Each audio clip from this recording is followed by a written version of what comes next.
നിങ്ങൾ ഒറ്റപ്പെട്ടു പോയാൽ ഏറ്റവും അധികം നിങ്ങൾ ഓതേണ്ട സൂറത്ത് ഏതെന്നറിയോ? നിങ്ങൾക്ക് വേദന കൂടുതൽ വന്നാൽ നിങ്ങൾ ഏറ്റവും അധികം ഓതേണ്ട സൂറത്ത് ഏതെന്നറിയോ? നിങ്ങൾക്ക് തോന്നിപ്പോവാണ്, എന്റെ ഈ പോക്ക് എങ്ങോട്ടാണെന്ന് അറിയുന്നില്ലല്ലോ.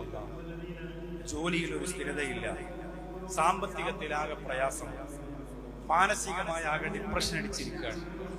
അള്ളാഹുവേ, ബിസിനസ് ഒക്കെ പൊളിയാൻ പോവാണോ? ആകെ പേടിയാവുന്നുണ്ടല്ലോ. ആ സമയത്ത് ഓതാനുള്ള സൂറത്ത് ഏതെന്നറിയോ? എല്ലാ ദിവസവും രാവിലെ വന്ന് കട തുറക്കും, രക്ഷയില്ല, കച്ചവടമില്ല. പരിസരത്തുള്ളവരൊക്കെ വലിയ കച്ചവടമാണ്.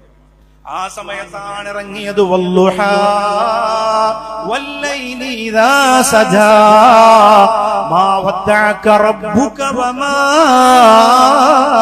ഖലാ. അല്ലാഹുവിന്റെ റസൂൽ സഹാബത്തിനോട് പറയാണ്, ഒരു ഉമ്മ പൊട്ടിക്കരയുന്ന മോനെ വാരിയെടുത്ത് മുത്തം കൊടുക്കുന്ന പോലെയാണ് ആ സൂറത്ത് എനിക്ക് തോന്നിയത്.